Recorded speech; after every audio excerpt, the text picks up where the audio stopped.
Penguin Random House Audio presents Managing Up: How to Get What You Need from the People in Charge. This is the author, Melody Wilding. This program includes a supplementary PDF with diagrams and graphics. To Brian, who manages to fill every day of our life together with joy and love. Introduction.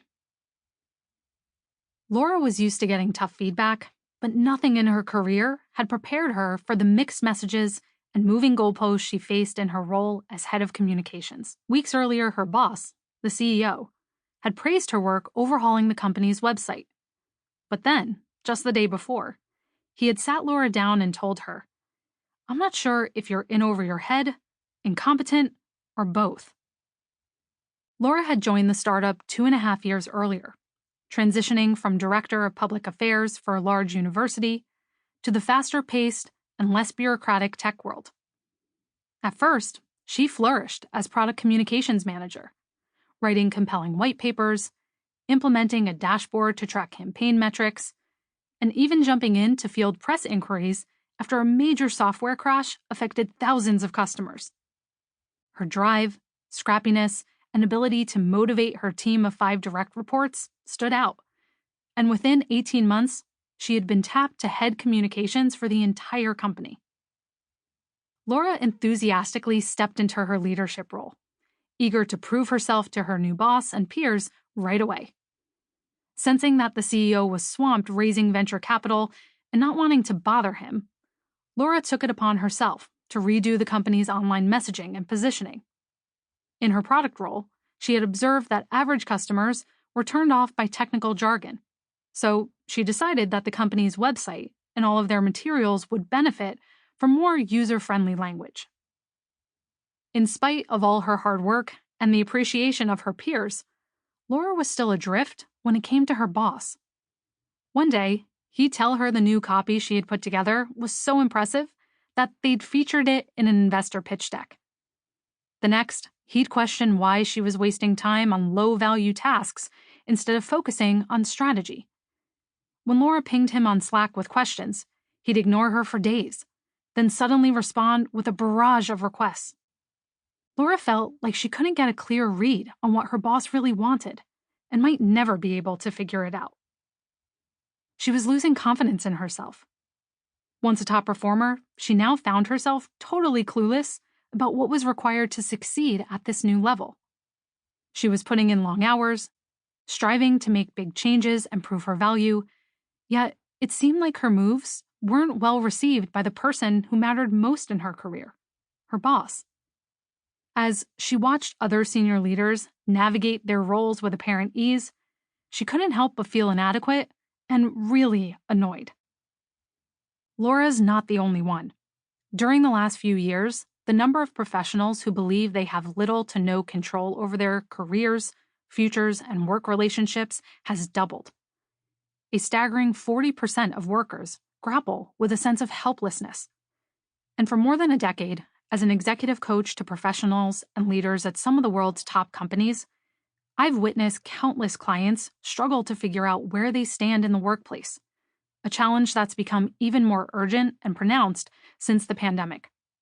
These smart, successful people end up constantly questioning whether to share their thoughts or stay silent, and blame themselves for missing out on opportunities because they're not good enough. Others feel boxed in by office politics, frustrated by a lack of change, sidelined by an ambiguous decision-making process, or exhausted by miscommunication and butting heads with colleagues. Though their difficulties seem distinct at first, from how do I get my ideas taken seriously by upper management, and how can I disagree with my boss without jeopardizing my job, to why do I always get overlooked for opportunities despite my hard work, their problems often boil down to one thing: they don't know how to manage up. I define managing up as strategically navigating relationships with those who have more positional power than you, namely your boss.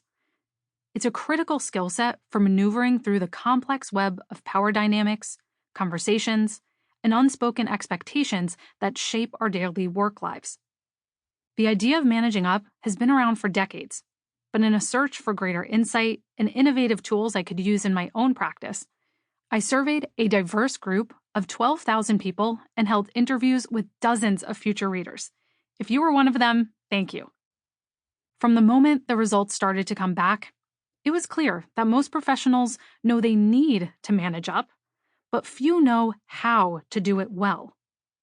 They understand that in today's workplace, it's no longer necessary to bow to their boss's every wish, but they don't know how to achieve a sense of freedom and control at work without stepping on toes. You probably picked up this book because you can relate. Even if you have a steady paycheck, a nice title, or other external markers of success, you want more.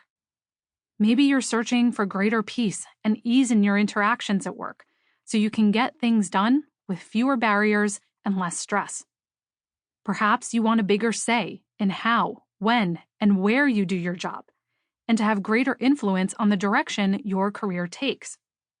Whatever it is, we're going to turn what currently seems impossible into your new reality. In the old days, managing up equated to making the boss happy no matter what. That meant keeping your head down, sticking to your job description, and following orders without a peep of disagreement. And let's not forget sucking up. Talk about a recipe for feeling undervalued and stuck. It's not your job, as some books and articles will tell you, to charm and flatter your boss into treating you well, read their mind when they aren't communicating clearly, or work double time to compensate for their incompetence. Some managers truly are too difficult or disorganized to have a healthy relationship with. But most of the stress and frustration that people experience with their bosses is fixable, stemming not from pure incompetence or antagonism, but from a lack of awareness on both sides about how to work together effectively. This book offers a modern, assertive approach to managing up. It's about learning how to get your needs met, whether you want approval to hire a freelancer to help finish a big project on time, the flexibility to work from another city, or the safety of an office environment where you're not afraid to speak your mind. I've spent the past decade wearing many hats: therapist, human behavior researcher, executive coach. And in that time, I've helped thousands of professionals, from early career managers to senior leaders at Fortune 500 companies, learn to navigate workplace dynamics and advocate for themselves with confidence. This book will show you exactly how to apply the principles of emotional intelligence, influence, persuasion, negotiation, and more to give yourself a competitive edge at work. After all, without understanding psychology, the workplace and the people within it can seem mysterious and infuriating. But once you know what makes your boss tick, you'll be able to work with them so smoothly, it'll feel like cheating. The first step is to adopt a strategic, investigative mindset. When you start to see your boss not just as a gatekeeper or an overseer, but as a human being who's contending with their own pressures, distractions, and demands from higher-ups, you'll start to uncover what drives their decisions and unlock how best to communicate with them. That knowledge is key to advocating for what you need. When you can identify the fears and motivations that drive upper management's decisions, you can present your ideas and opinions to get a yes. And cracking the code on your organization's unspoken rules and norms means you can pick the perfect time to ask for more money or a promotion. Want the exact words to say in a tough negotiation, or the perfect response to use when you need to push back on a project? I've got you covered.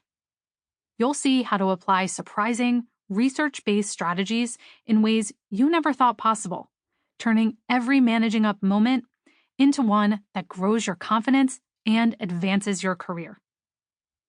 You might be wondering, why is managing up my responsibility? Shouldn't my manager just be better at their job? It's a fair point. Leaders definitely need to pull their weight, and organizations must make sure workplaces are good for our mental health. But here's the deal. Managing up isn't really about making your boss's life easier. It's about taking Sample complete. Ready to continue?